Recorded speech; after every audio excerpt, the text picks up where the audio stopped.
Marte é o segundo menor planeta do Sistema Solar. Seu tamanho reduzido é um mistério para cientistas que estudam a formação dos planetas.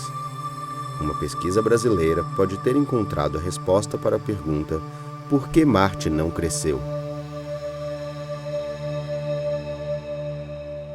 As teorias aceitas hoje em dia com relação à formação do Sistema Solar se baseiam na observação de outros sistemas, outras estrelas que estão se formando.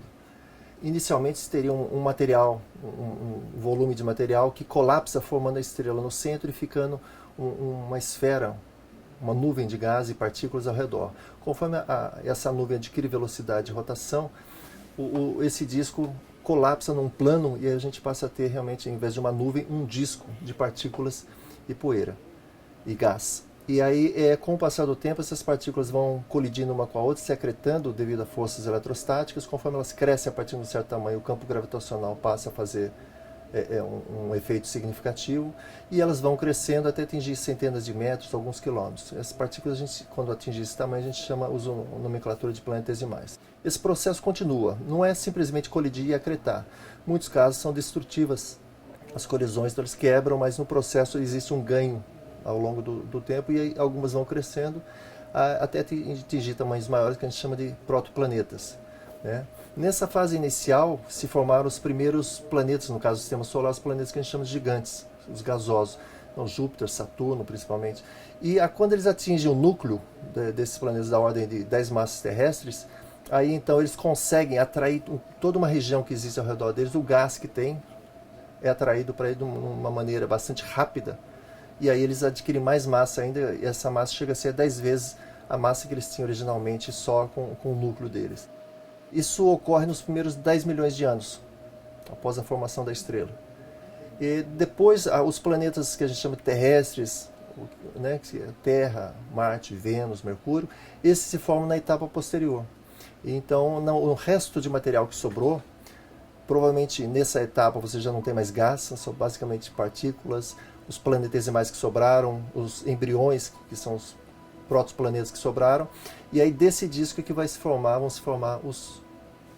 os outros planetas, que são os planetas interiores, planetas terrestres. Hoje em dia se faz bastante simulações numéricas desse processo, e quando se faz essas simulações, existe uma dificuldade em formar Marte. O foco geralmente era a formação da Terra, né? Vênus tem uma massa muito parecida com a da Terra, então se faz simulações e tenta reproduzir o Sistema Solar a partir dessa etapa de formação, em que se consegue com uma certa facilidade formar Terra e Vênus. Mas Marte não. No lugar onde está Marte se forma um corpo do tamanho da Terra, ou de Vênus aproximadamente, sendo que Marte é 1/10 da massa da Terra, então ele é muito pequeno. Então esse é um problema que no início não se deu atenção, mas com o passar do tempo verificou-se que esse era um problema. Então Marte, nessa última década, aí passou a ser um dos focos com relação à sua origem. Por que ele era tão pequeno, tão menor que os outros? Não existia assim uma proposta concreta para a formação de Marte, até recentemente que surgiu um modelo em 2011 chamado GranTAC, em que esse modelo ele é derivado de um modelo anterior chamado modelo de Nice, em que eles tentam explicar toda a parte externa do Sistema Solar. Então Júpiter, Saturno, Urano, Netuno, eles estão hoje numa distribuição, mas antigamente eles estariam numa distribuição mais compacta, mais próximos um do outro. E aí haveria toda uma evolução desse processo, Plutão, como é que você explica toda essa região? Então esse modelo de início explicou isso, mas não explicava a parte interna. E aí então eles pegaram uma adequação desse modelo que se chama GranTAC, em que ainda quando havia gás, devido ao gás, Júpiter migra. O atrito com o gás ele vai migrando internamente, mas ele migraria bastante. Até se a gente pegar a distância Sol-Terra, a gente chama ela de uma unidade astronômica, uma unidade. Marte está 1,5 e Júpiter hoje está 5,2. Então ele teria dessa posição em torno de 5 migrado até praticamente onde está Marte, 1,5. E Saturno viria a posteriori, e depois eles ficariam presos num efeito gravitacional em que voltariam para a posição que eles estão atuais. E aí então com esse modelo eles conseguiriam limpar essa região, e aí sobrariam pequenos corpos como Marte. Então essa era a teoria mais aceita, mas ela é uma teoria muito complexa, né? E geralmente os cientistas não gostam de teorias muito complexas. Quando ela requer muitas condições, ela é menos provável de ocorrer, de ser real. O nosso modelo ele se baseia em outros trabalhos. Teve um trabalho de um pesquisador em que ele pega uma faixa bem estreita, próximo da Terra, e coloca material ali, perto da Terra e Vênus, coloca material ali, consegue formar Terra e Vênus, e não põe material no restante. e aí sobra um pedacinho que gera um Marte. Mas isso é muito fora da realidade. E aí tem um outro problema do pessoal que estuda os modelos hidrodinâmicos, porque quando a gente tem esse disco de matéria, na realidade existe o que a gente chama de um perfil de densidade. Quanto mais próximo da estrela, você tem mais matéria. Conforme vai se afastando, vai caindo a quantidade de matéria. E isso segue algo bem macio, um decaimento macio. Todas as simulações que a gente faz são usadas esse decaimento macio. E com essas simulações o Marte fica muito grande. E aí tem um estudo de um grupo da China em que eles mostram que dependendo das condições que você tem, principalmente questão de radiação, a velocidade, a densidade desse disco, você pode ter regiões em que tem um decaimento, como se fosse uma lacuna, um decaimento da quantidade de material ali.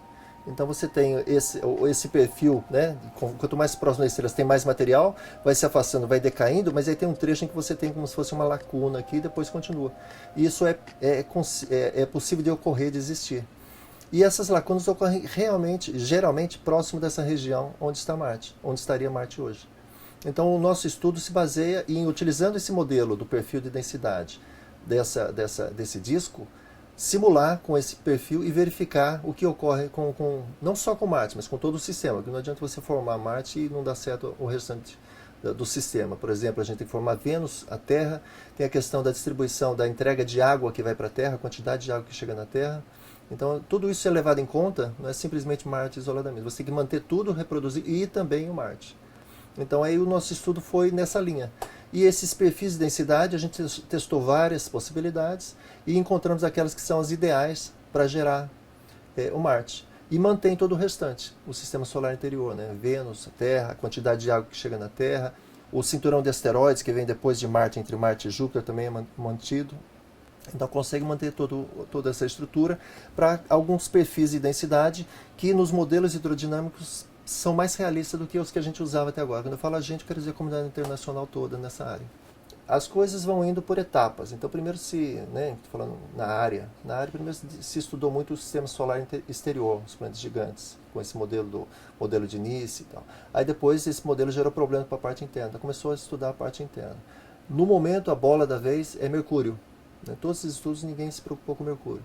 E Mercúrio tem uma peculiaridade porque aí você está bem próximo da estrela, né?